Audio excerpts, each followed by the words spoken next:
நாங்குநேரி தொகுதியினுடைய வாக்காளர் பெருமக்களை, வரக்கூடிய 2026 சட்டமன்ற தேர்தலில் நாங்குநேரி சட்டமன்ற தொகுதியில் இந்திய தேசிய காங்கிரஸ் கட்சியினுடைய வேட்பாளராக, மதச்சார்பற்ற முற்போக்கு கூட்டணியுடைய வேட்பாளராக போட்டியிடுகின்ற என் அன்பிற்குரிய சகோதரர் ரூபி மனோகரன் அவர்களுக்கு கை சின்னத்திலே வாக்களிக்க வேண்டும் என்று கேட்பதற்காக உங்களிடம் ஆதரவு கோரி வருகின்றேன். வரக்கூடிய சட்டமன்ற தேர்தலிலே காங்கிரஸ் கட்சியினுடைய வேட்பாளராக போட்டியிடுகின்ற அருமைக்குரிய சகோதரர் ரூபி மனோகரன் அவர்கள் தொகுதி சட்டமன்ற வாக்காளர் பெருமக்கள் நன்கு அறிந்தவர். அவருடைய சேவையையும் அவருடைய பயன் தரக்கூடிய பண்பாட்டையும் கடந்த 5 ஆண்டுகளாக தொடர்ந்து பெறக்கூடிய அத்தனை வாய்ப்புகளையும் பெற்ற வாக்காளர் பெருமக்கள் நீங்கள். கடந்த 5 ஆண்டுகளாக நாங்குநேரி சட்டமன்ற தொகுதிக்கு உட்பட்ட பகுதிகளிலே மக்கள் பணியாளர்களாக, ஏழை பங்காளராக, கூப்பிட்ட குரலுக்கு ஓடி வரக்கூடியவராக, எல்லா அவசரங்களிலும் முன்வந்து நின்று உதவக்கூடிய நல்ல பயனுள்ள மக்கள் சேவகராக தன்னை அடையாளப்படுத்திக் கொண்டிருக்கின்ற அன்பிற்குரிய சகோதரர் ரூபி மனோகரன் அவர்கள் இந்திய தேசிய காங்கிரஸ் கட்சியினுடைய வேட்பாளராக, இங்கே மதச்சார்பற்ற முற்போக்கு கூட்டணியுடைய வேட்பாளராக, எங்கள் அருமை தலைவர் ராகுல் காந்தி அவர்களுடைய ஆதரவையும் ஆசையும் பெற்ற வேட்பாளராக, நம்முடைய முதலமைச்சர் மாண்புமிகு தளபதி ஸ்டாலின் அவர்களுடைய அன்பை பெற்ற வேட்பாளராக இங்கே போட்டியிடுகிறார். என் அன்பிற்குரிய நாங்குநேரி தொகுதி வாக்காளர் பெருமக்களே, வரக்கூடிய சட்டமன்ற தேர்தலுடைய முக்கியத்துவத்தை நீங்கள் எல்லோரும் அறிந்திருக்கின்றீர்கள். 2026 சட்டமன்ற தேர்தலின் மூலமாக வரக்கூடிய தமிழக அரசினுடைய அன்றாட அரசு நிர்வாகத்தை கவனிப்பதோடு மட்டுமல்லாமல் எதிர்காலத்தை தமிழகத்தை எந்த அளவுக்கு மாற்றாரின் சூழ்ச்சியிலிருந்து விடுபட செய்து சதிவலைகளிலிருந்து நம்மை பாதுகாக்கின்ற மிகப்பெரிய பணியை செய்ய இருக்கிறது என்பதை நீங்கள் உணர்ந்து கொள்ள வேண்டும். வரக்கூடிய நாட்களிலே ஒன்றியத்திலே ஆட்சியிலே இருக்கின்ற பாஜக அரசு தமிழ்நாட்டையும் தமிழர்களையும் தமிழ் மொழியையும் எல்லா வகையிலும் கைப்பற்றி அவர்களுடைய அடையாளங்களை சீரழித்து ஒரு மிகப்பெரிய தமிழர்களுக்கு அநீதியை செய்வதற்காக காத்திருக்கின்ற சூழ்நிலையிலே அந்த அநீதிகளை எல்லாம் தடுத்து நிறுத்தி அந்த சதிவலைகளை அறுத்து தமிழனையும் தமிழ்நாட்டையும் தமிழ் மொழியையும் தமிழ் சமூகத்தின் முன்னேற்றத்தையும் பாதுகாக்கின்ற மிகப்பெரிய தலைவர்களை அடையாளம் கண்டு அவர்களை ஆட்சியில் அமர்த்துவதற்காக நடத்தப்படக்கூடிய தேர்தல் தான் 2026 சட்டமன்ற தேர்தல். என் அன்பிற்குரிய வாக்காளர் பெருமக்களே, இந்த களத்திலே இருக்கின்ற எல்லோரையும் நாம் பார்த்திருக்கிறோம். யாரும் நாம் அறியாதவர் அல்ல. 2026 சட்டமன்ற தேர்தலிலே முதலமைச்சராக வர துடித்து போட்டியிடுகின்ற திரு எடப்பாடி பழனிசாமியை நாம் அறியாதவர்கள் அல்ல. நம்முடைய பக்கத்து மாநிலமான தூத்துக்குடியிலே நடந்த துப்பாக்கி சூட்டை அவர் எப்படி கையாண்டார் என்பது நமக்கு தெரியும். உயிரோடு துடிக்க துடிக்க உரிமைகளுக்காக போராடிய பொதுமக்கள் 13 பேரை ஸ்டெல்த் கன் என்று சொல்லக்கூடிய கொடுமையான துப்பாக்கியால் சுட்ட மிகப்பெரிய பயங்கரமான கொடுமையை செய்தவர் யார் என்கிற கேள்விக்கு திரு எடப்பாடி அவர்கள் பதில் சொல்ல வேண்டும். நம்முடைய பக்கத்து மாவட்டமாகிய தூத்துக்குடி மாவட்டத்திலே சாத்தான்குளத்திலே காவல் நிலையத்திலே நடந்த மிகப்பெரிய தந்தை மகன் இரட்டை படுகொலையை பற்றி நாம் அறிவோம். அந்த இரட்டை படுகொலை முடிந்த பிறகு அந்த படுகொலையை பற்றி கருத்து சொன்ன நம்முடைய அன்றைய முதலமைச்சர் எடப்பாடியார் என்ன சொன்னார்?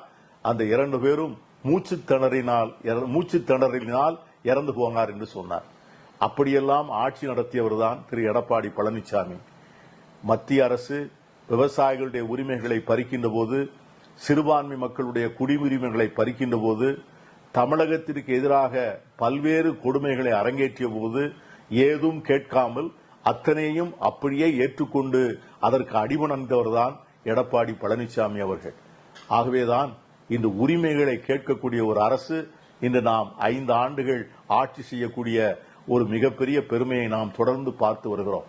கடந்த 5 ஆண்டுகளில் எடப்பாடி அரசின் அலங்கோலங்களை எல்லாம் மாற்றி தமிழகத்தினுடைய பொருளாதாரத்தை சீரமைத்து அதனுடைய முன்னேற்றத்தை தூக்கி நிறுத்தி மிகப்பெரிய முன்னேற்றம் நிறைந்த மாநிலமாக தமிழகத்தை உயர்த்தி ஒரு வரலாறு படைத்த பெருமை இன்றைக்கு முதலமைச்சராக இருக்கின்ற நம்முடைய தளபதி ஸ்டாலின் அவர்களுக்கு உண்டு.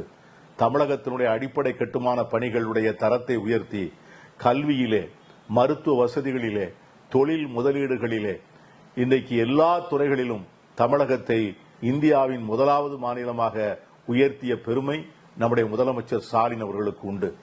மிக சிறப்பான திட்டங்களால் ஏழை எளிய மக்களுடைய வாழ்க்கையிலே மிகப்பெரிய முன்னேற்றத்தை தருகின்ற நலத்திட்டங்களால் சமூகத்தினுடைய முகத்தை மாற்றி அமைத்த 5 ஆண்டுகள், கடந்த 5 ஆண்டுகள் நம்மளுடைய முதலமைச்சர் ஸ்டாலின் அவர்கள் அறிமுகப்படுத்திய அந்த திட்டங்கள் இந்த அனைத்து இந்தியாவிலும் ஒவ்வொரு மாநிலத்திலும் அது பின்பற்றப்பட்டு அது கொண்டாடப்படுகிறது என்று சொன்னால் அந்த திட்டத்தினுடைய பெருமை அதனால்தான் விளங்கும். இன்று தாய்மார்களுக்கு மாதம் 1000 ரூபாய், அது வரக்கூடிய ஆண்டிலே இந்த ஆட்சி அமைந்தவுடனே அந்த 1000 அப்படியே 2000 ஆக போகிற வினோதம்.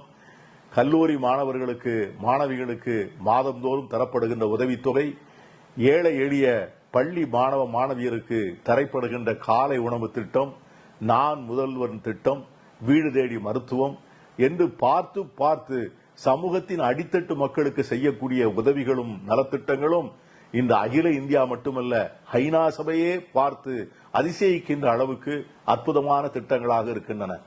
இப்படி திட்டங்கள் எல்லாம் நடக்கிறது என்று சொன்னால் அந்த திட்டங்கள் நிறைவேற்றுவதற்கு துணை இருந்த பெருமை காங்கிரஸ் கட்சிக்கு உண்டு. அந்த சட்டமன்றத்திலே திராவிட முன்னேற்ற கழகத்தை ஆதரிக்கின்ற கட்சியாக, முதலமைச்சர் செய்கின்ற பல்வேறு முயற்சிகளுக்கு துணை நிற்கின்ற கட்சியாக இருந்த காங்கிரஸ் கட்சியினுடைய சட்டமன்ற உறுப்பினராக திறம்பட பணியாற்றவர் நம்முடைய அருமைக்குரிய தம்பி ரூபி மனோகரன் அவர்கள். தன்னுடைய வாழ்க்கையிலே மிக சாதாரணமான வாழ்க்கையை துவங்கி நம்முடைய இந்திய விமானப்படையிலே பணியாற்றி அதிலே இருந்து வந்து தன்னுடைய சொந்த முயற்சியால் உழைப்பின் காரணமாக தன்னை முழுமையாக உயர்த்தி கொண்டவர்.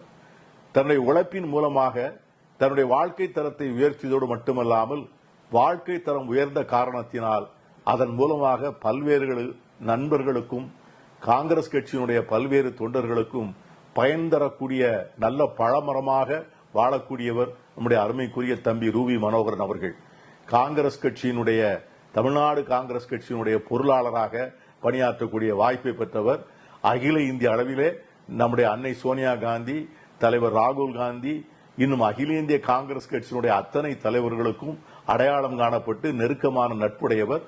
அரசாங்கத்தில் இருக்கின்ற அத்தனை அதிகாரிகளையும் அமைச்சர்களையும் நன்கு அறிந்தவர். மிக சாதுரியமாக பேசி தொகுதிக்கு வேண்டிய எல்லா நன்மைகளையும் செய்யக்கூடிய நல்ல பண்பாளர்.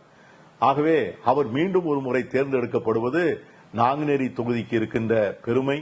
அவருக்கு மீண்டும் ஒரு வாய்ப்பு தர வேண்டியது நம்முடைய கடமை. வரக்கூடிய காலங்களிலே நம்முடைய முதலமைச்சர் முன்னெடுக்கின்ற பல்வேறு நல்ல முயற்சிகளுக்கு துணை நிற்கின்ற அந்த அருமையான வாய்ப்பை நாங்குநேரி தொகுதி வாக்காளர் பெருமக்கள் அவங்க உங்களுடைய சட்டமன்ற உறுப்பினராக தேர்ந்தெடுக்கப்பட இருக்கின்ற ரூபி மனோகரனுக்கு தர வேண்டும். பெருமைக்குரிய 2வது முறையாக முதலமைச்சராக தளபதி ஸ்டாலின் அவர்கள் பொறுப்பேற்கின்ற போது அந்த மாபெரும் பெருமைக்கு நாங்குநேரி மக்களும் பங்களிக்க வேண்டும் என்கிற வகையிலே கை சின்னத்திற்கு வாக்களிக்க வேண்டும் என்று நான் உங்கள் ஒவ்வொருவரையும் பணியோடு வேண்டுகிறேன். வாக்களிப்பீர், கை சின்னம். நன்றி, வணக்கம்.